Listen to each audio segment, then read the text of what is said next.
Attends, attends, petit papa Noël. Et vous avez vu le décor? Ça c'est sport, c'est beau. Et ça, bah oui, on va en parler. Hein.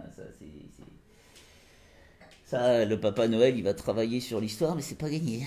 Ça, c'est pas gagné. On va attendre les prochaines élections de la Fédération internationale de tennis qui vont arriver bientôt. Et alors là, je peux te dire que ça peut revenir. Ah, moi, je te le dis tout de suite. Papa Noël. Alors, comme c'est la fête et que je vous vois tous là, ça y est, vous êtes tous là. Alors, je vais appeler mon premier cadeau. C'est sur ma liste, là, je l'ai mis en premier parce que déjà, en circonférence de Bedon. C'est un peu mon papa Noël à moi, c'est mon Obésix. Il y a mon Obésix. Oh là, c'est hollywoodien, c'est hollywoodien. Salut les Ténix. Bonjour à tous. T'es un peu dans l'ombre, toi, non? Ouais, un peu, ouais, comme toujours, j'ai toujours été dans l'ombre. Et puis dans ma deuxième liste, il y en avait un que je voulais depuis des années et des années. Alors, c'est quand même un des 12 joueurs à avoir pris un set à Nadal à Roland-Garros. Ouais. Bah tu sais, mais alors, ouais vas-y, continue, je te dis un autre truc après. C'est le dernier mec à avoir battu Sampras. Bien. C'est le dernier mec à avoir battu Gouga à Roland-Garros. Mal. Et ça a quand même de la gueule, non? Et puis bon, la Coupe Davis, il connaît, hein, c'est pour ça qu'on l'a invité aussi, pour qu'il nous en parle. Pour qu'il nous raconte un petit peu ce qui s'est passé dans les vestiaires. Bon, ça, il le sait pas. Hein. Paul-Henri Mathieu, alias Polo. Viens, mon Polo. Alors, on est trois, hein. Mais t'es super grand, toi. Là c'est le max, hein. On peut pas. Ah ouais, On rentre pile dedans. Ah, salut Obésix. Bah, dites bonjour à Polo. Bonjour Benoît, bonjour Obésix. Pistol Pete, tu sais ce que Maxime je veux dire Montovani. sur Polo, je me rappelle surtout de son match, que c'était Cagnas sur l'Anglaine aussi. Ah ouais, c'est celui-là. vraiment souvenir. Ah, c'est ce que j'allais dire. Malheureusement t'avais perdu, mais le Cagnas. c'était assez énorme. Ça avait duré plus de 5 heures d'ailleurs, ça. J'avais joué Ouais, longtemps. ouais, Sur 2 jours. Ouais. D'ailleurs, après toutes les histoires de Cagnas, Cagnas. chopé par la patrouille. Oh, mais non, mais Cagnas, pas du tout. Il était pas du tout dopé, ce gars-là, mais à aucun moment, on n'en parle même pas. Bon, allez, on y va. Bon, il y a eu plein d'histoires après la Coupe Davis, hein, donc on s'est posé une semaine, machin et compagnie. Donc, les problèmes techniques et tout, machin. Et puis là, bon, on est tous ensemble. Donc, on y va, on rentre directement dans le sujet, dans le vif du sujet. On s'est fait éclater. Mais massacrer la tronche par les Croates. Bon, On traduit, on a perdu quoi. on s'y attendait plus ou moins. Ouais, on n'était pas favoris. Hein, Loin d'être favoris. sur le papier, on y était. Donc, il y a du coup de gueule ou pas du coup de gueule? Non, mais après, moi je pense tu vois, les gens qui connaissent, on en a beaucoup parlé, qui connaissent pas non plus le tennis, qui suivent pas tout le temps le tennis, connaissaient pas forcément Cilic et Ćorić.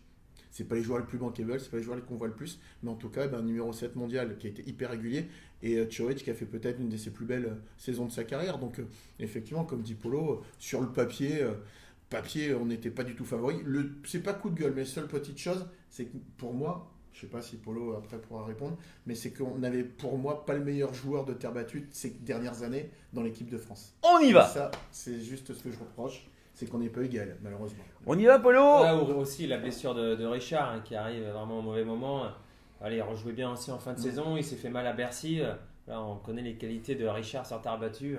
Ça aurait pu être un atout supplémentaire, c'est sûr. Je pense que, tu vois, je me dis même pas forcément battre, mais au moins travailler plus au corps et qu'on perd pas en 3-7 sec le vendredi. Le problème, tu vois, c'est qu'on les a pas beaucoup fatigués, effectivement. Ils ont été vraiment supérieurs à nous. C'était vraiment compliqué. Alors, les Croates, c'était vraiment 2 joueurs en pleine confiance qui ont fait une super saison. On s'est dit qu'il restait sur ces matchs du Masters s'ils étaient encore dans le rythme des matchs. Donc, ouais, c'était dur.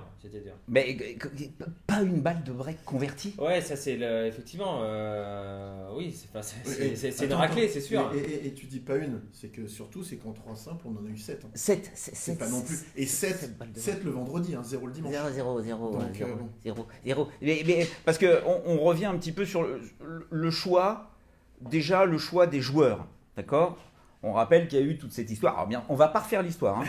C'est pas le but du jeu. Mais la question qu'on peut se poser, intéressons-nous à Gaël Monfils, puisque Yannick Noah en a parlé pendant des heures et des heures après en conf de presse, en disant qu'il avait eu un gros problème avec Gaël Monfils, puisqu'il le voulait comme joueur de base quand il a commencé son capitanat début 2016.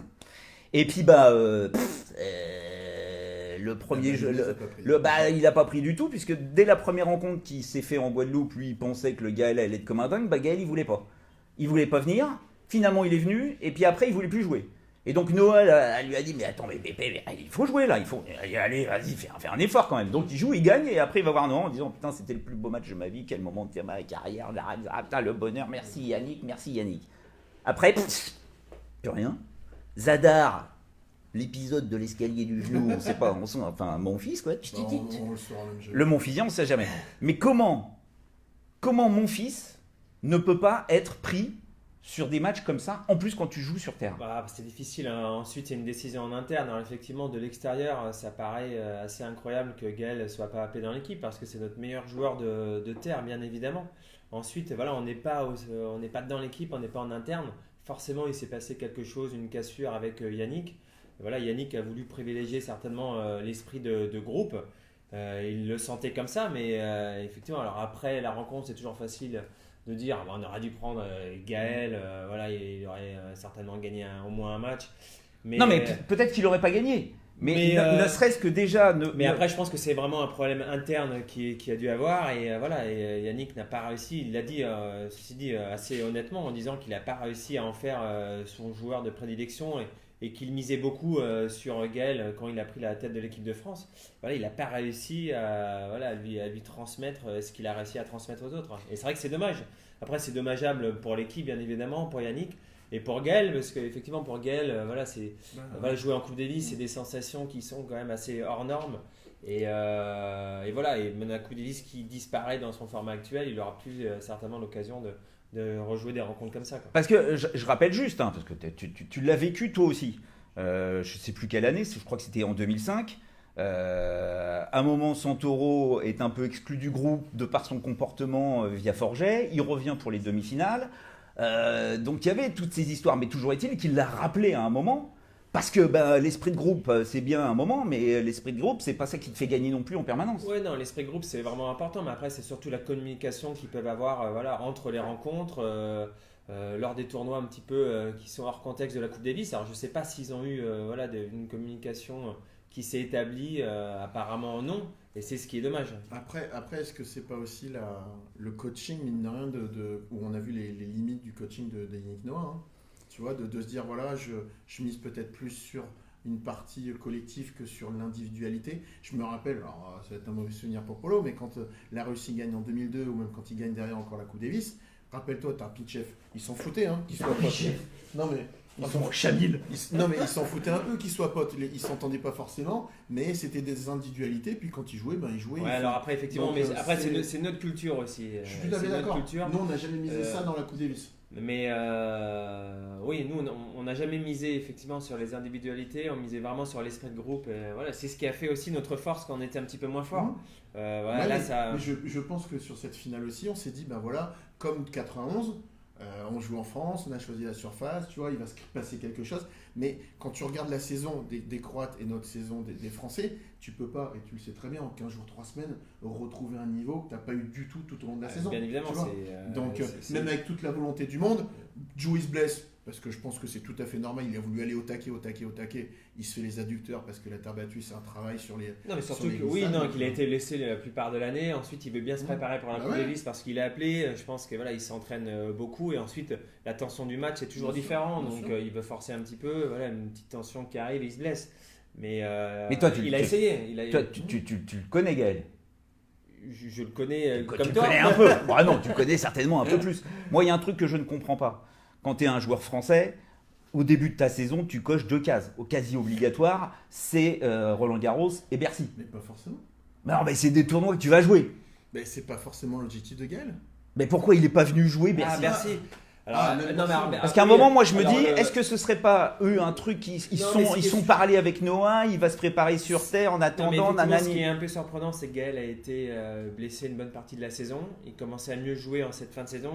Il a commencé vraiment à avoir un bon niveau de jeu au tournoi de Vienne. Bah ouais. Et il annonce son retrait à Bercy pendant le tournoi de Vienne, pendant qu'il est encore en course. Ça peut paraître surprenant. Alors ensuite, voilà, moi je le connais pas personnellement. Pas plus que ça. Certainement, il s'est passé quelque chose. Mais appelle-le, non? Non, parce que il est difficilement joignable, le petit pépère. Hein. T'arrives pas à avoir des informations. Moi qui suis en second numéro. Parce que c'est ça qui est terrible, c'est qu'en plus quand on parle avec Noah, quand Noah en parle, il te dit bon bah voilà mon fils, ça a pas marché, terminé. Après Gilles Simon, c'est clair et net, je l'ai eu au téléphone, moi je lui ai expliqué mon fonctionnement. Gilles Simon, lui, il a besoin de savoir une semaine à l'avance que c'est lui qui va jouer. Bon.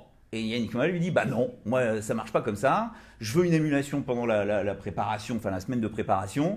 Et puis bah au dernier moment, je prendrai ma décision. Et Gilles Simon, lui, il est pas d'accord avec ça. Donc automatiquement, il le met de côté. Mais c'est vrai, quand tu voyais les stats de Gilles Simon face à Silic et Ćorić, tu dis peut-être que ce mec-là, il aurait réussi à leur rentrer un petit peu dans le ciboulot.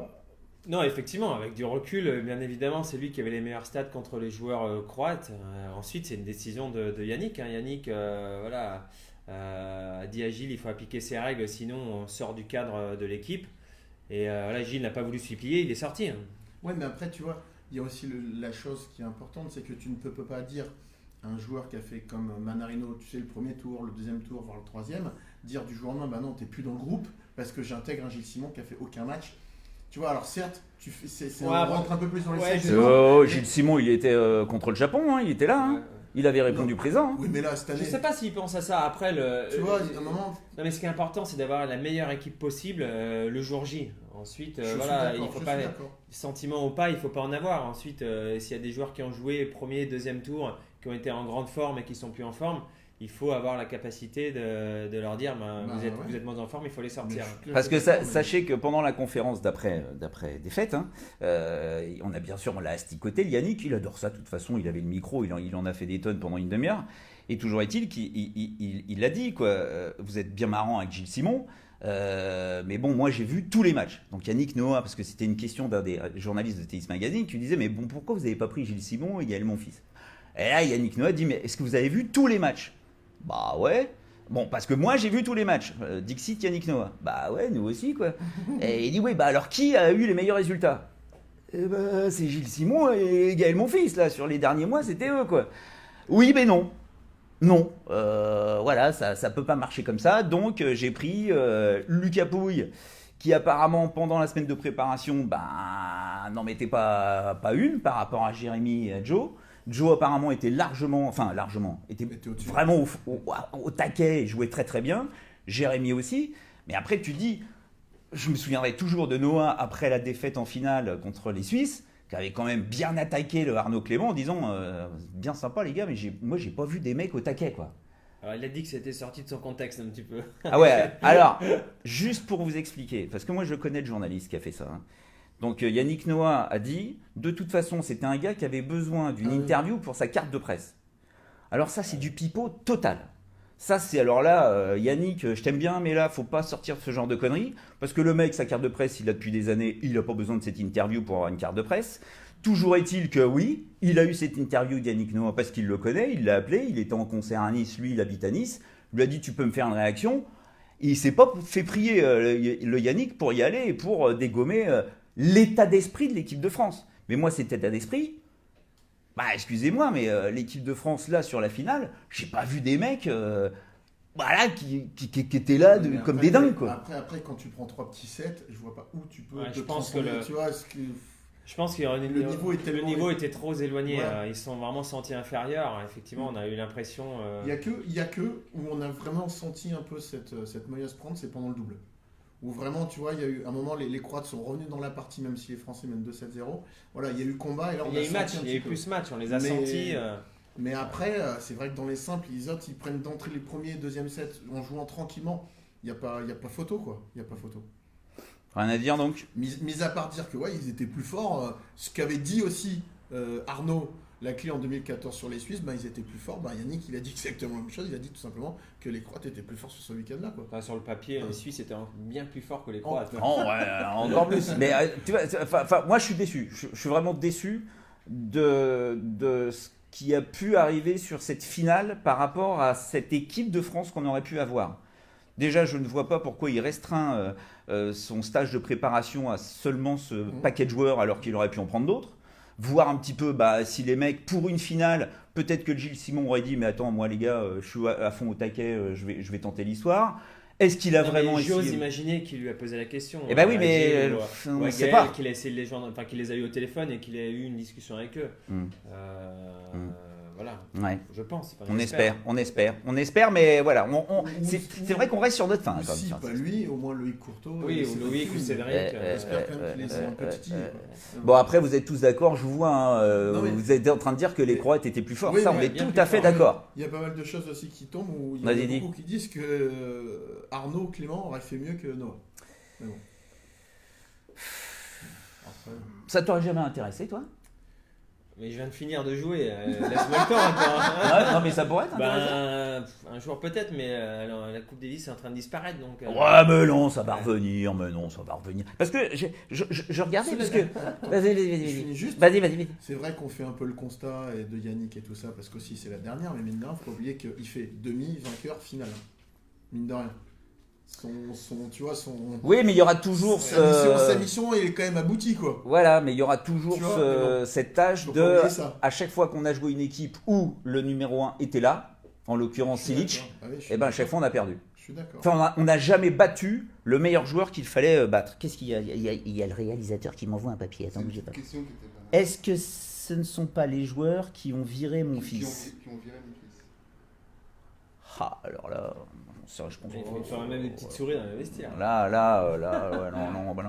Je pense pas, hein, je crois qu'il y a une bonne ambiance entre eux. De toute façon, non, je pense pas, hein. Parce que après, les mecs ont envie d'y être, bien évidemment qu'ils ont envie d'y être, mais c'est pas eux qui font la sélection, hein, c'est Noah. Et alors, s'il y a bien un qui en a rien à foutre Ouais, des je pense avis pas que des uns et des Yannick autres, c'est Yannick. Hein. Yannick se laisse pas dicter la loi par les joueurs, hein, ça certainement pas. Tiens, toi, quand tu jouais en Coupe Davis, t'avais vraiment cette sensation, tu vois, de début de semaine où tout le monde avait un peu la pression et Un petit Guy, peu. et Guy retardait les chances Ouais, un pour petit annoncer peu. son équipe. Mais et tout c'était ça, ou pas toujours un peu cette émulation qu'il y avait dans l'équipe. Effectivement, en début de semaine, c'était toujours un petit peu tendu. On s'entraînait pas mal, on faisait des points. Et il y avait une petite compétition un petit peu interne, justement, pour savoir qui allait jouer. Donc, parfois, c'était bien. Après, quand il y avait des écarts qui étaient assez conséquents en début de semaine, on savait très bien qui allait jouer. Mais quand on était un peu tous dans un mouchoir de poche, voilà, ça pouvait créer quelques petites tensions. Et même, voilà. Mais attention, tu veux dire même entre les gars entre... Non, entre les gars, non, parce qu'il y avait une connaissance suffisante et un respect mutuel quand même envers les autres. Donc, Ouais, non. ça pas trop, mais c'était plus une tension personnelle. Ça nous rajoutait une petite tension. Donc voilà, c'était un petit peu. Oh, il y a la Guardiole. Il y a Thierry Thierry Guardiola qui nous regarde. J'ai vu qu'il y avait Grégory Carras aussi qui De était là. retour à Copenhague. Les anciens, quoi. Hein, bon, Greg, non, pas trop quand même. Enfin, bon. Juste rappel, parce qu'on a souvent tendance à résumer Paul-Henri Mathieu à la finale de 2002. Je voudrais. Non, bah si, bah là, pour tout le monde, c'est ça. On m'a appelé pendant un mois avant la finale pour me reparler de la finale de 2002. C'est pas vrai, c'est vrai? Ouais, mais- ah, pas toi, non, pas toi. Ah non, alors, mais Beaucoup voilà. de journalistes. Ah non, ça me fait chier parce que on se souvient jamais de ce que tu as pu faire après. Là, c'était la première fois parce qu'effectivement, tu avais gagné tes 2 tournois d'affilée, tu étais rentré dans le Gotha du tennis français. C'était tout à fait logique que tu sois là, sauf que tu n'avais aucune expérience. Donc, effectivement, apparemment, c'est pas simple. Non, c'est pas simple. Ensuite, aucune expérience. À un moment donné, quand il faut y aller, quand Bah, c'est un t'y rêve de gosse, t'y vas, tu te poses pas la question. Donc, M'étonne. non. Donc, je vous rappelle, hein, parce que ça m'énerve. T'as tes notes sur moi? Ah ouais. Non, parce que sans rire, je me souvenais pas. Mais demande-moi, je te dis. Bah, est-ce que tu te souvenais de ta victoire contre Moya? Contre Moya à Alicante, hein, c'était en 2005, il me semble. Et c'est vrai que j'ai été baissé une bonne partie de l'année. Et j'étais redescendu aux alentours de 70-80e place mondiale. Et effectivement, Guy m'avait appelé pour jouer sur terre battue au mois de septembre. Donc, et lui, il était, je pense, 5e mondial et j'avais gagné un 5-7. Le premier match d'ouverture. Premier match, en 5-7, Moya qui était top 5. Hein. Pépère l'a tapé. Sur terre battue, en Espagne. Ah, c'était Alicante, dans l'arène Alicante, c'était assez phénoménal. Dès qu'on marquait un point, il n'y avait pas un bruit. Les Espagnols en fureur dès que Moya marquait un point, c'était assez. Moya qui avait gagné Rome cette année-là, qui avait fait un petit quart à Roland Garros, enfin, une merdasse quoi. Hein bon, ça, il l'avait tapé. Je me souviens aussi, ça je l'ai retrouvé celui-là, parce qu'à chaque fois, bien évidemment, il a perdu contre les Russes. À chaque fois, oui. Non, mais j'ai battu des bons joueurs en Coupe Davis. T'avais pas battu un Davydenko J'ai battu Davydenko. Qui était à l'époque 4e mondial. Hein, c'était pas mal ça. J'ai battu les Johansson aussi. Pim Pim Ouais, Pim et Thomas. Et Thomas Johansson. Ouais, à Strasbourg, hein, c'était. Dans le 5e décisif d'ailleurs. Match décisif. Ouais, c'était ça. Non mais. Et je voulais te poser une question. Parce que là aussi, il y a un petit truc qui me titille un petit peu avec le Ricci, avec le pitbull, le Sirignum, putain. Parce que le nombre de fois, parce qu'on ne me parle jamais du Ricci, mais le Ricci, combien de fois, putain, il a pris un peu la tangente, tu vois, il est là, il est toujours là, quand il fait jouer, j'ai mal, ou putain, il y a des mouches, je joue pas, je sais pas. Donc là, bon, là, apparemment, il était blessé, ok, d'accord, t'étais blessé. Non, mais attends. Mais moi, je me souviens de Winston-Salem. Attends, je pense qu'il était réellement blessé parce que rappelle-toi, Bercy. Il s'est fait mal, il a À fini Bercy, le. Non, mais parce que là... Non, quand même. J'y vais à fond, non, mais je peux pas croire que Ricci n'avait pas envie de jouer la finale, bien évidemment qu'il avait envie d'être sur le coup. Pardon, donc je t'ai coupé. Ouais, vas-y. enfin, je te rappelle qu'il devait jouer Winston-Salem. C'est un peu toi qui allais au turbin. À Winston-Salem ? Ouais. Ouais, alors c'était autre chose. Il était bien plus jeune. C'était le numéro 1. Ouais, c'était. Oui, moi j'étais numéro 2. Ouais. Mais moi j'avais perdu le match le vendredi contre James Blake. Ouais. 2 balles de match. Ouais. Il m'avait fait mal ce match. En 5-7. Effectivement, j'étais un peu le dimanche un petit peu fatigué. Et normalement, le dimanche, c'était Richard qui devait jouer. Moi je devais jouer en numéro 2. Et lui en Richard numéro 1. Et donc, Ricci, il peut pas. Il pouvait pas. Donc, c'est Polo qui y va. Contre Roddick à l'époque. Donc, là-bas, aux États-Unis, sur dur. Enfin, rapide. Bah, Et après, le 5e match qui a été sans enjeu, Ricci l'a joué. Et puis, on peut m'expliquer ça? Ça, je me souviens plus du 5e match. Qu'est-ce que c'est ce bordel? C'est quoi ce bordel? C'était l'histoire où il y avait eu la photo dans l'équipe où il lisait ses. Eh ben, il y a les textes. Ouais, non, mais Genre ça. tout le monde lit ses messages. Ouais. Non, mais enfin, voilà, tu vois, des fois. Non, mais ça, on parle de ça, c'était il y a plus de 10 ans. Il y a 10 ans. C'était il y a 10 ans. Mais enfin, voilà. Donc, le polo, il y a quand même d'expérience. Juste un petit truc. Quand tu es dans le vestiaire comme ça, toi, tu as eu Forget, capitaine et tout ça.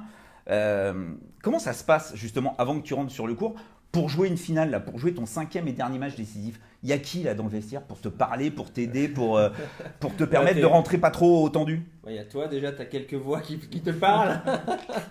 Non, il y avait qui? Alors, je me souviens très bien, il y avait Thierry, un champion qui m'entraînait à l'époque, qui était avec moi dans le vestiaire. On discutait un peu du match qui allait certainement arriver. Il y avait Nicolas Escudé aussi qui se relayait. On était allé faire un tour dans le parking à Bercy, justement pour discuter, un peu évacuer la pression, la tension. Mais j'étais tendu, mais pas plus que ça. Moi, j'avais qu'une envie, c'était y aller. Jouer. Ah, j'ai qu'une envie, moi j'étais comme un fou. Comme un fou. Et à un moment, tu bloques ou pas? À un moment, il y a une panique un peu qui s'installe ou pas?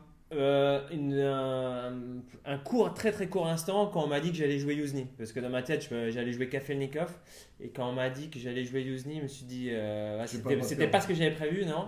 Et pendant 5-10 secondes je me suis dit merde, c'est pas ce que j'avais prévu, et tout de suite j'ai switché en disant maintenant, de toute façon maintenant c'est lui, t'as pas le choix. Donc voilà, c'est les seuls moments d'hésitation que j'ai eu au moment du changement d'adversaire. Par rapport à ça, sur un aspect vraiment tactique technique, toute la semaine vous travaillez un peu vidéo sur les joueurs que ça joue. Ouais, si. Après, tu les connais. Non, on les connaissait, mais bien évidemment, ça c'est le rôle des entraîneurs. Là actuellement, c'est Loïc et Cédric. À l'époque, c'était qui? Il y avait Thierry, Tulane et Patrice Echeloir qui s'occupaient de ça, mais bien évidemment, on travaillait sur la vidéo. Parce que je repense à ça par rapport à tout ce qui peut se passer dans un vestiaire, tu vois, avant de rentrer sur un court. Parce que je vous rappelle que là, Silic et Ćorić, c'est soit on leur faisait jouer Tsonga, je sais pas si ça leur faisait trop peur, ça. Parce que bon, le Tsonga, depuis l'Open d'Australie...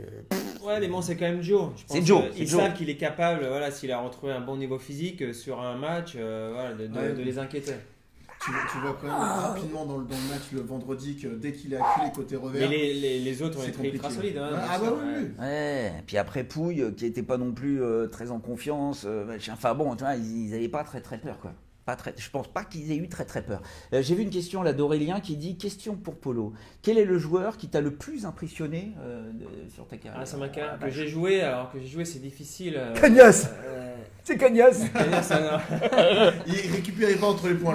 Jamais, il respirait jamais lui. J'ai eu la chance de jouer quasiment tous les joueurs. Alors, effectivement, il n'y a pas de grande surprise. Sur terre battue, c'est Nadal loin devant. Et j'ai eu la chance de jouer aussi Federer vraiment à son top de top sur gazon, qui est quelque chose d'assez phénoménal. Donc vraiment ces deux joueurs quoi. Ok. Bon, c'est assez classique. Non mais c'est classique. Mais... Si je peux rajouter un sur dur, Djokovic quoi. Djoko que tu avais battu à Bercy. J'avais battu à Bercy, mais après, ça Match fait de plaisir. dingue. On est dans une période quand même assez unique avec des joueurs vraiment d'exception, des légendes vivantes dans notre sport. C'est assez hors norme de pouvoir jouer contre des joueurs de ce calibre-là et de les voir encore jouer. Il y a Alexandre Le Trompe qui dit Isner. J'imagine que c'est par rapport à Roland Garros. Isner, non, c'est un bon joueur, effectivement, avec un service vraiment hors norme et qui a énormément progressé quand il est arrivé en début de carrière. Voilà, du fond de cours, c'était pas tout à fait ça. Et c'est un joueur qui s'est vraiment bien développé au niveau du jeu et qui se déplace assez bien quand même, malgré sa grande taille. Bon, allez. Attends, j'ai une dernière question pour Ouais, vous. vas-y. Vu que tu étais quand même de la période, on va dire, où tu l'as joué sans Sampras, et tu as vu le passage Federer, Nadal et tout ça, est-ce que tu sens qu'il y a une différence de niveau, une différence de qualité de balle, une différence de certaines choses comme ça ou pas Qualité de balle, je dirais pas trop parce que Pete Sampras, il tapait déjà vraiment fort, sa balle était vraiment lourde, il servait extrêmement bien. J'ai presque envie de dire peut-être mieux que Roger, parce que c'était un des serveurs à l'époque qui servait très très fort en deuxième balle, c'était un des premiers qui servait aussi fort. Ensuite, Roger est bien plus complet, hein. Je pense physiquement, c'est un athlète bien plus complet, qui se déplace beaucoup mieux, qui a un meilleur revers. Donc voilà. Donc Sampras, c'était le Roger un petit peu moins fort. En fait, ce que tu dis, c'est que les joueurs qui sont arrivés au top, on va dire Federer, c'est qu'ils sont un peu meilleurs dans tous les domaines, quoi. Exactement. Voilà, ils n'ont plus pas complet. que le coup fort. Ils n'ont pas que le coup fort, ils sont bien plus complets. Et surtout aussi côté physique. C'est des vrais athlètes aujourd'hui. Bon, on y va. Alors, on clôt le chapitre Coupe Davis, d'accord, et on part sur cette saison 2018. Et puis, projetons-nous un peu sur la 2019. Je vous écoute tous les deux, les gars. Hein. Il y en a un là qui est sorti du lot pour vous en 2018, c'est qui? Voilà. Attends. Quoi? Non, attends. L'eau, c'est quoi? Coup de cœur ou... Non. Le joueur qui vous a le plus impressionné, surtout sur le mental, le résultat, la technique, le physique, la résilience, la résistance, tout ce que tu veux.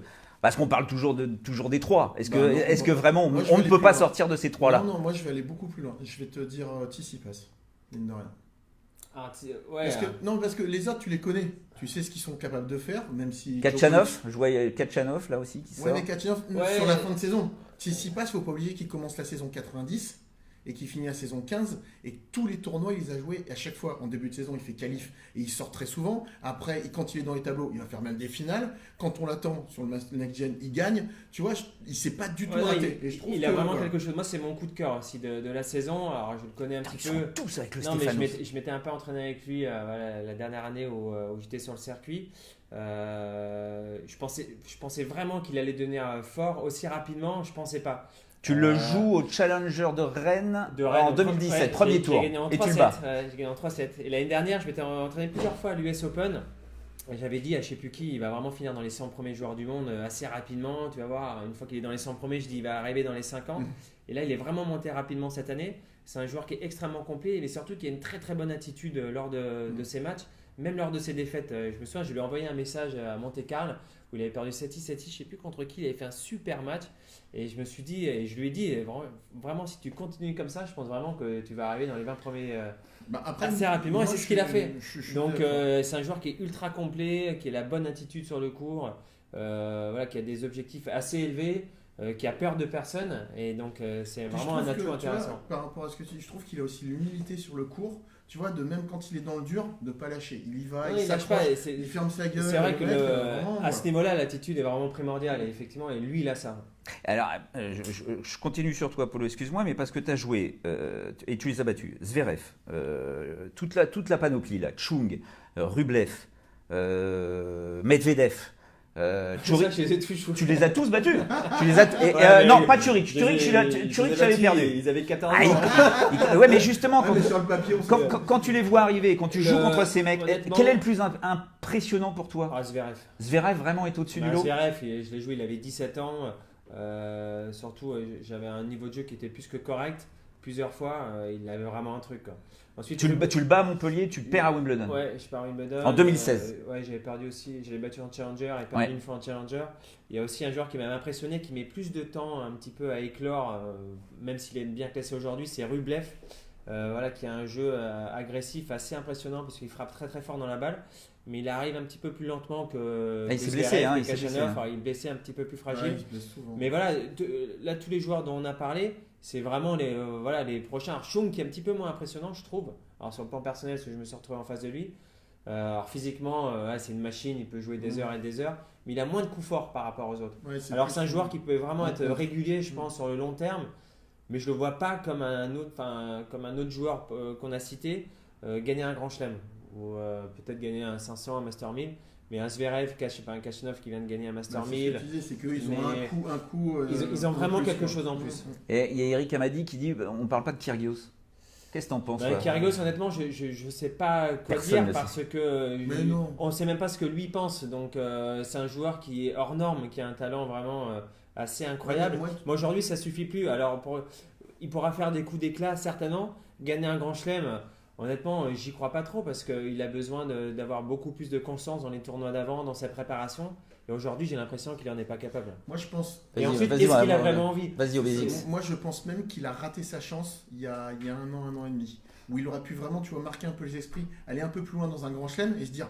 Putain, j'ai déjà fait, voilà, maintenant je suis allé en demi, voire peut-être même une finale. Là, je peux aller en chercher un. Maintenant, avec tous les petits jeunes qui arrivent derrière, je pense qu'il a raté sa. Bah surtout Alors, on sait pas s'il a envie, quoi. Je dis pas qu'il va pas gagner un Masters 1000. Maintenant, comme on le dit, le juge de paix, c'est les grands chelems. Un Masters 1000, voilà.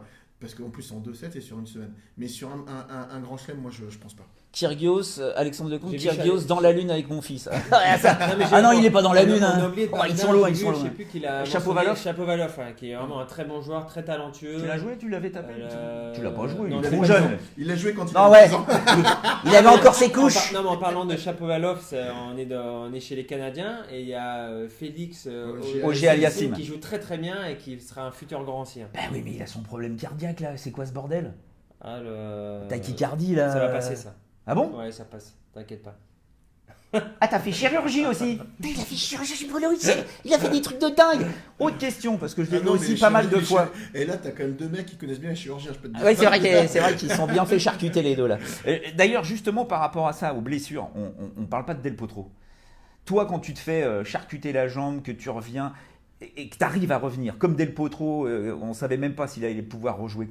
Comment vous arrivez dans la tronche à vous donner cette possibilité d'y croire encore? C'est hyper dur. Non, ouais, c'est dur. Je pense qu'ensuite c'est un défi personnel. Del Potro, lui, voilà, il a été frappé par la malchance à plusieurs reprises. Il a un mérite assez hors norme de revenir à chaque fois. Bah toi aussi. Mais lui, ça lui est arrivé plusieurs fois. Oui. Moi, ça m'est arrivé une fois très longtemps. Lui, ça lui est arrivé plusieurs fois. Et là, il arrive vraiment dans les 5 meilleurs joueurs du monde à nouveau. Et bim, il a à nouveau un petit pépin physique qui arrive. Là, je pense que pour lui, c'était vraiment la cerise sur le gâteau de pouvoir se qualifier au Masters. Là, il se blesse à Shanghai en tombant, mini fracture de la rotule, c'est vraiment faute, t'as pas de chance. Et je pense que maintenant il court après ça. Je pense vraiment que c'est un défi personnel qui s'est fixé et voilà, ça montre quand même toute la force qu'il a au fond de lui, quoi. C'est vraiment un joueur qui est vraiment admirable. Ouais. Ok, d'accord. Non, pas d'accord? Bah si, mais Non, parce mais que je les vois tous avec des Delpo. Ouais, non, mais Delpo, il est. Delpo, rien à dire sur Delpo. Il y a rien à dire, tout le monde est admiratif. Et sachez que ça y est, hein, il recommence à taper dans la balle. Donc tout va bien, apparemment, ça s'est bien remis en place. Donc on devrait le voir tout de suite d'entrée pour 2019. Croisons les doigts. Autre question par rapport à ce qui va arriver là chez les Français. Parce qu'on rappelle quand même, bon, là, on a une année un petit peu Compliqué. pourrave, on peut le dire un peu pourrave. Toi, tu as été numéro 2 français à un moment, c'était derrière Gasquet. Est-ce que, parce que tout le monde te dit ça, que ça te met une pression phénoménale quand voilà, c'est toi la relève, le mec qui doit être là pour être le numéro 1, c'est toi qui va gagner, qui va permettre au tennis français d'être le prochain vainqueur d'un tournoi Grand Chelem. C'est facile à vivre ça ou c'est vraiment une histoire? Honnêtement, je pense que chacun le vit différemment. Moi, ça me m'omnibulait pas trop. Mon objectif, c'était vraiment, enfin, c'était pas d'être numéro 1 français. Bien évidemment, si tu l'es, t'es content. Mais voilà, on court après d'autres objectifs, être le mieux classé mondialement déjà possible. Et ensuite, essayer de chercher des titres. Voilà, essayer d'aller le plus loin possible dans les grands chelems, pouvoir chercher une victoire en Coupe Davis. Voilà, on s'accroche surtout à ça. Parce que c'était, je me souviens, c'était en 2007, tu avais gagné 2 tournois, tu avais fait finale à Moscou, tu avais gagné 2 tournois sur Terre, finale à Moscou, très complète, et c'était la seule année où tu avais battu 4 top 10, enfin deux fois les mêmes, Davydenko et Gonzo, Gonzo, la dynamite. Mais c'était une énorme saison pour toi. Ah ouais, cette non, 2007. j'avais beaucoup joué, effectivement, hein, c'était pour moi une longue saison. Et ça, tu vois, je pense à un mec comme Hugo Humbert qui tout d'un coup là rentre dans les 100, même s'il y a ces histoires de classement, on s'en fout, il est rentré dans les 100. Ouais. Est-ce que tu crois que c'est des boosts énormes pour la suite? Oui, c'est Est-ce des qu'on boosts, peut mais y ensuite- croire en Hugo? Bien sûr, Hugo, surtout quand on monte comme ça si rapidement, c'est toujours un signe. Il a commencé l'année au-delà de la 300e place et cet été, là, en 2 mois, il est passé de la 300e à la 100e place. C'est un signe. Il me semble qu'il a disputé 5 finales de Challenger Ouais. sur les 6 derniers disputés. Ouais, il a fait un bon US Open, un très bon match contre Wawrinka. Il a vraiment des objectifs bien précis maintenant. J'ai eu l'occasion de discuter un petit peu avec lui. Il se satisfait pas de ce qu'il a aujourd'hui. À 100e place, il est très content, mais lui, ce qu'il veut, c'est au-dessus. Et je pense qu'il a un très bon état d'esprit. Après, pour aller encore un peu Allez, plus vas-y. loin, où je trouve qu'il a un truc un petit. Parce que en sous-entendu, il va pas assez loin. plus- Non, Non, t'as vu la bonne ambiance? Tu vois la bonne ambiance dans non, l'équipe de France? Tu la vois la bonne ambiance? Dis-moi, je suis Non, Vas-y, non, vas-y, non, vas-y. c'est que l'histoire des challengers où je trouve, tu vois, par exemple là, à Andria, il était tout seul. Il y a beaucoup de ces tournois où il a bien joué, où même il a gagné, il était tout seul. Donc ça prouve que même tout seul, il arrive à s'auto-gérer. Il n'a pas besoin d'avoir un entraîneur qui le pousse au cul pour aller à l'échauffement, au truc et tout ça. Même mentalement sur le match, même quand il est dans la difficulté, il arrive à passer le cap. Tu vois, il joue Stasowski au deuxième tour à Andria, qui est toujours pas facile sur face Ah, rapide. ça m'étonne. Et ben il gagne 6-4, 6-0. Tu vois, je trouve, il bat en finale Kravietz, qu'il l'avait battu une semaine avant, ou tu vois, donc Et un tournoi très important qu'il devait gagner, enfin qu'il Voilà. voulait à tout prix gagner. Donc, gagner pour chercher le tableau en je Australie, trouve que ça aussi, mentalement, c'est hyper intéressant. Il n'a pas forcément besoin d'avoir quelqu'un derrière lui pour aller chercher C'est des ce que bons j'ai matchs. dit. Parce que j'ai dit. Ouais, plus. attends, c'est ce qu'il a dit là. Ouais. Attends. Mais il est un peu plus argumenté. Oh la vache, la sale ambiance que tu fous, mon Obésix. Est-ce que d'ailleurs, mon Obésix, toi qui es une bible absolue, est-ce que tu te souviens la première fois qu'il est rentré dans le top 100 polo? Tu sais quand il fait ça? C'est un moment assez dur, hein. Je suis pas sûr que tu t'en souviennes, Benoît. Ah Bah si, moi il je a crois que pris si. sa Moi. note. Ah, je Il suis a pas pris sa sûr. note. Ah, si. Non, À mon sens, je m'en souviens très bien. Moi je crois que c'est à Roland Garros Contre qui? contre Agassi. Non. Tu perds contre Agassi alors que tu mènes 2-7 Ouais, à c'est 0 vrai, ouais. et après tu rentres dans le top 100. Ouais, mais c'était. Oui, mais c'était après la première victoire au premier tour. Je savais que j'allais. Ah, rentrer. que tu rentrais, Je à rentrais ta dans le top première 100. victoire Ouais, te bien donnait. sûr. Ah, donc Ok. c'est pour ça que tu Ouais, perds. ouais. D'accord, Ouais, ok, tu me poses ok. un truc, attends. Quoi, c'est pas si vieux. Et c'était contre Wayne Ferreira. Oh la Wayne Ferreira, énorme. Oh le rouquin. Ah, il était énorme celui-là. Dites un mot sur les multiples challengers en France. Mouilleron, Rennes. Bah quoi? Qu'est-ce que tu veux qu'on dise sur les challengers? Alexandre? Ah non, mais on a de la chance d'avoir Il y en des a bons partout. challengers en France. Tu m'étonnes. Ouais, on a de la chance. Il y en a un paquet. C'est ça qui est génial. Tant mieux, mais il faut que ça continue. Et je voulais juste rajouter un truc parce que Bah, voilà, j'espère bien. je me suis un peu perdu sur Hugo Humbert. Ah. Ce qui va être très important pour lui en début de saison, c'est que je pense que même s'il est rentré dans le top 100, son niveau moyen n'est pas forcément top 100. Tu vois ce que je veux dire? Je pense qu'il joue peut-être plutôt 120, 130 actuellement. Donc il va pas falloir qu'il aille se griller à vouloir rentrer dans des tableaux s'il a la chance de rentrer dans le tableau pour prendre des premiers tours, des premiers tours. Il va falloir qu'il, tu vois, il jauge quand même un peu et il fasse une programmation bien appliquée pour le début de saison pour pas se griller. Non, mais la Comme ça programmation, peut arriver, effectivement, est tu vois. importante. Surtout qu'il a beaucoup joué cette année. C'est important qu'il se repose aussi Tu un m'étonnes. petit peu. Voilà, pas qu'il joue trop en début d'année pour se griller trop rapidement. J'enchaîne sur un autre qui vient de prendre un nouvel entraîneur, Manu Planck, qui est parti de chez Lucas Pouille pour aller chez Corentin Moutet. Qu'est-ce que t'en penses du Corentin? Alors attends, Corentin, on rappelle. Qu'est-ce qu'il y a? Dis-moi. C'était peut-être pas réellement la volonté de Corentin Moutet D'avoir Manu Planck? Non, je sais pas, je dis ça, je dis rien. Ah, t'es dans les petits papiers, toi. Bah non, mais Manu bosse pour la Fédé. Enfin, oui, non, mais après, donc, Après, je dis pas que l'association n'est pas bonne. Après, d'accord. Corentin cherche un entraîneur. Voilà, Manu qui arrête avec Lucas. J'imagine qu'ils ont une discussion et que c'est intéressant pour les deux et que Manu peut apporter quelque chose à Corentin. Ensuite, Corentin, je ne le connais pas assez. Je ne sais pas trop comment il fonctionne. On sait que c'est un joueur C'est un ultra artiste. talentueux. Encore. Voilà, qui manque un petit peu de cadre de temps à autre. Je sais pas, on les fait à la chaîne, nous, ces mecs-là. Je sais pas pourquoi. Et il y a des nations qui sont encore meilleures. Putain, s'il y avait un mec qui était cadré dans sa tronche, c'était Polo. Toi, Polo, il était cadré. Et puis, ils ont cassé le moule. Trop peut-être. Ils ont cassé le moule. Et depuis, putain, on a Benoît Père. Alors, il sait pas où il est, lui. Non, mais c'est important d'avoir un petit peu de folie. Alors parfois, ils en ont un peu trop. Pas trop. Effectivement, c'est essayer de carrer cette chose-là. Mais bon. Non, le mec, non, s'il y a un mec qui est cadré chez les joueurs français, ça c'est Gaël Monfils. Lui, il est cadré. Après, il faut voir où est le cadre, tu vois. Mais il est cadré. Après, pour lui, il l'est peut-être certainement. Ah, mais il est très cadré. Mais en tout cas, Corentin Moutet, à la base, il y a encore 3 semaines, un mois, voulait pas un entraîneur français, il voulait un entraîneur étranger. Voilà. Et Bon. il s'était plus quand même dirigé vers l'Espagne. Je dis ça, c'est tout. Il a un côté un peu étranger, Mané, non? Voilà. Enfin, Manu Plon, qu'on rappelle, qui avait débuté l'aventure avec Lucas et qui, on va dire, à peu près au même âge que Corentin. Donc pourquoi pas, why not, Cela hein. dit, non, mais je vais même plus loin. Toi aussi, je t'en mets un petit coup. Oh, putain. C'est qu'il faut pas oublier que mine de rien, il a fait rentrer dans le centre Guillaume Ruffin, qui d'ailleurs derrière a eu des gros problèmes de hanche qui a dû Ouais. arrêter. Il a eu Mika Lodra aussi. Donc tu vois, il a quand même eu 4 mecs. Lodra, Ruffin, Lucas encore plus haut. Je dis que pour moi, ça peut être une bonne association, effectivement. On va voir. Petite question, puis après, parce qu'on est debout. Hein. Je commence à avoir un mal au genou. Et physiquement, ils tiennent pas les mecs là. Les deux là, c'est. Alors que je pourrais te faire 10 heures sans problème. Mais bon, je fais 1m2, alors il y a moins de poids sur les genoux. Juste une question par rapport à Murray et Wawrinka. On n'en parle pas de Murray et Wawrinka. Est-ce que tu crois au possible retour? On va dire, ça, pour eux, c'est du top 10. Ça Hein. m'intéresse. Ça. Possible retour de ces mecs-là parmi les meilleurs. Oui, s'ils se sentent bien, s'ils Oh putain, retrouvent- tu m'as fait un silence, tu m'as fait peur là. Non, parce que je crois que tu les en avais fait, enterrés là. Non, on peut pas enterrer ce genre de joueur, c'est impossible. Quand on est arrivé si haut, qu'on a autant de volonté, et comme je l'ai dit, là c'est un défi personnel maintenant pour ces joueurs qui ont arrêté pendant un certain temps. Wawrinka, quand il a recommencé cette année, il a recommencé pas à 100%, on a senti qu'en fin d'année il était quand même un petit peu mieux. Ouais. Donc je pense qu'il va bien redémarrer la saison prochaine. Murray est un peu plus un peu plus d'a priori parce qu'on ne sait pas, quand on se fait opérer de la hanche, on ne sait pas trop comment on récupère. Voilà, ensuite, s'il retrouve ses capacités physiques, il reviendra, c'est certain. Alors moi, je rebondis légèrement. C'est que je mettrais les deux joueurs dans des segments différents.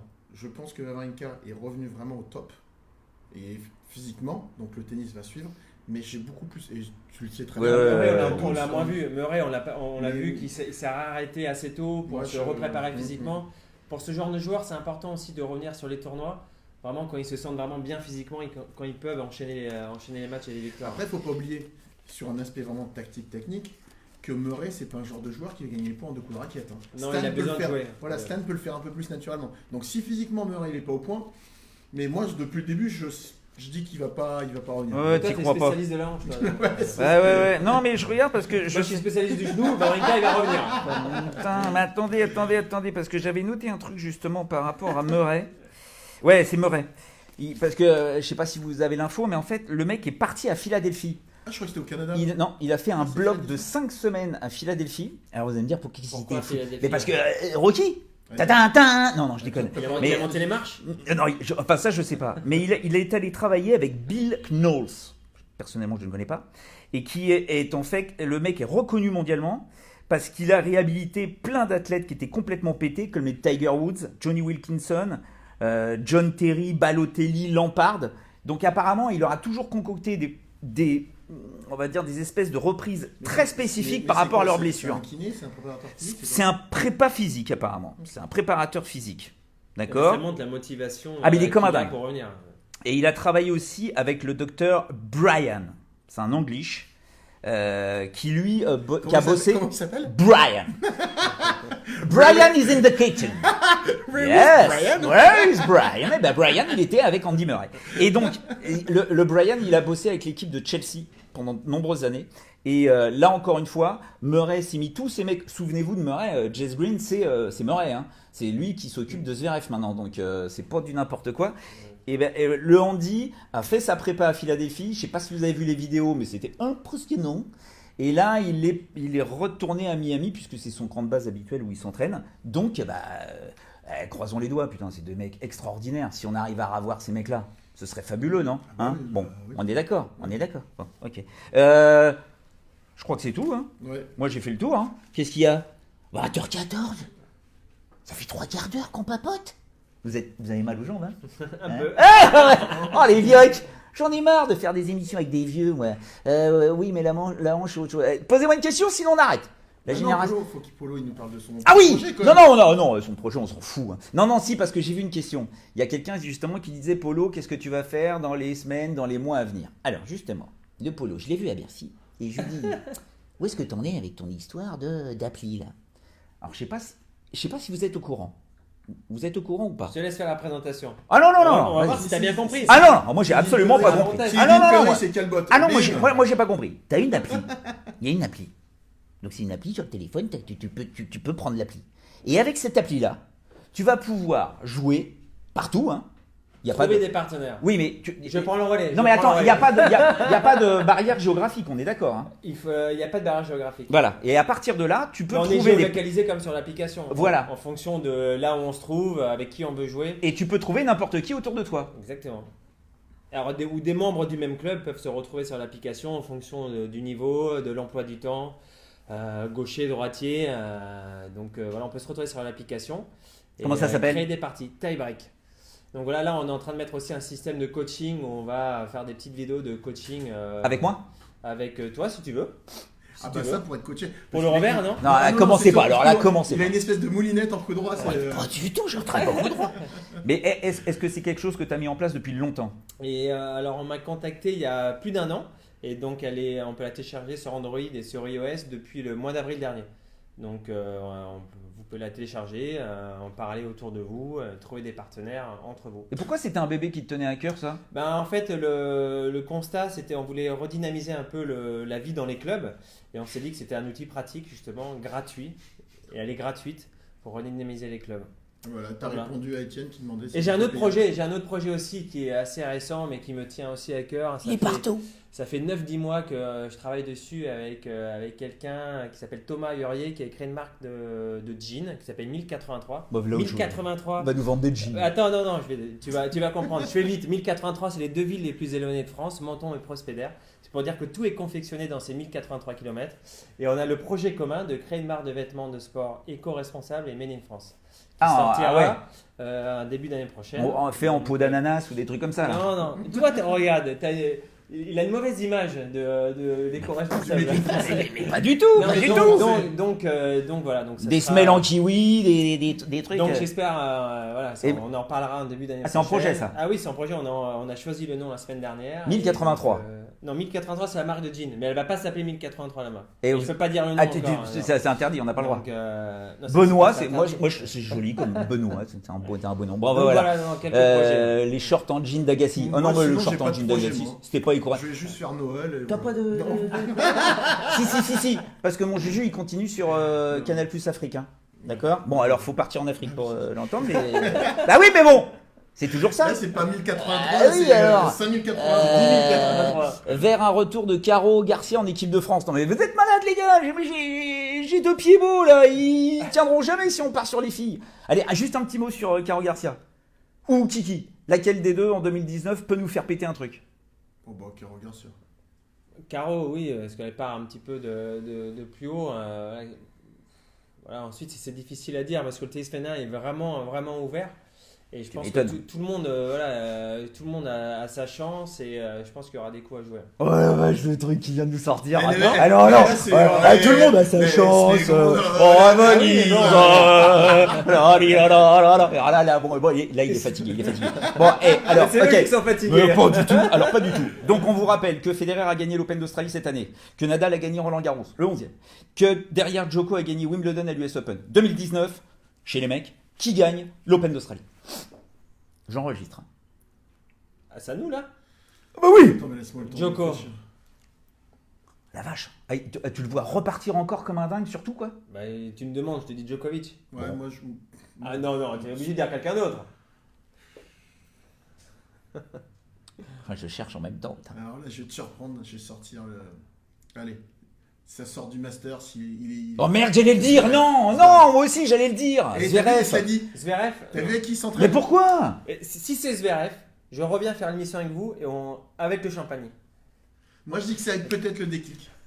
Moi, je bois pas d'alcool. Alors, Et t'as vu qui s'entraîne? Qui? Zverev. Bah non. Enfin, Il est pourquoi? sur- Mais il est pas avec Lendl? Si, mais sur le terrain avec Melo. Donc il travaille la volée. ils ont passé les vacances Il a une bonne ensemble. volée, Mélo. Bah oui, c'est Ouais, je sais. Oh putain, Polo il connaît pas Mélo. Ah non, mais là. Non, mais c'est pour ça. Non, Ouais, mais, non, mais depuis qu'il a pris la retraite, il a Je fais pas en tout double, je fais arrêté, pas en il a tout double, arrêté. Polo. non, mais je dis ça sur un ton ironique parce que je trouve pas qu'il ait une super volée. Nadal,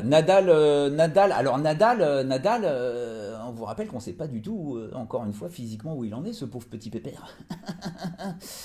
Je sais pas du tout. Nadal, je sais pas. Ça part en cachette. Finale, Fed, Djoko. Ah, moi, je ne vois plus du tout Fed arriver à ce niveau-là. Je suis désolé, pourtant j'aime bien Fed. Hein. Ou alors il va On sera falloir, vite fixé en début d'année. il va Ouais, falloir lui ouais, mettre- il ouais. va falloir qu'il joue qu'en night session avec la clim. Ah non, commence pas toi. Non, on va se faire attaquer. Julien Beneteau, il a sorti ça, il s'est fait défoncer. Ok, bon, allez, les loulous. Merci les Polo. tennis.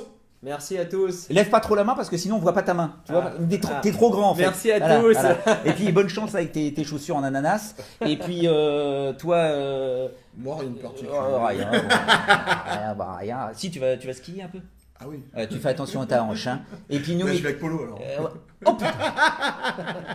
Oh les accidentés, les bronzés font du ski, ça va être un Jean-Claude Duss. Non, il est pas du tout comme ça. Jean-Claude Duss. Non. J'aurais préféré l'ermite, putain. Ça fait longtemps que tu l'as pas vu le film quand même. Hein. Ah, pauvre l'ermite. Ouais, mais Viens de se prendre un truc. Qui va, et puis- Salut Polo, salut les Tenix. Ciao, ciao. Alors, je suis en train d'écrire un petit bouquin sur le tennis, donc il faut me laisser bosser un petit peu les loulous. Mais en revanche, tous les jours, je vais vous envoyer une photo sur la page Facebook, là où vous regardez ça en direct, là. Je vais vous envoyer une photo que je vais modifier pour un petit jeu concours. Et puis à la fin du mois, celui qui m'a trouvé les bonnes réponses à chaque fois, enfin celui qui a trouvé le plus de bonnes réponses, il a un cadeau. Peut-être pourquoi pas des chaussures en peau de kiwi Des t-shirts. des t-shirts, des t-shirts non, c'est pas vegan, c'est quoi? C'est éco-responsable. Ouais. Ça veut dire quoi éco-responsable? Poly- Ah, c'est pas des petits polyester vrais, recyclé. Ça sera Du certainement polyester recyclé? Non. C'est des On trucs fera que t'as un tour une trouvé. autre fois, on Oh fera la un tour une vache, autre l'angoisse. fois. Bon allez, salut les gars. Et bonne fête. Et joyeux Noël hein. Je- Joyeux Noël. Joyeux Noël. Joyeux Noël. Joyeux Noël. Lève pas la main, on te voit plus. Mais si, ouais, je suis dans l'écran là. Qu'est-ce qu'ils sont grands ces mecs. Allez, salut hein. Alors, je vais essayer de pas déconner parce que l'autre fois j'ai déconné. Et j'ai pas dit au revoir. Allez, on y va. On n'a pas chanté Joyeux Allez, Noël. c'est On va parler, bon. Petit Papa Noël.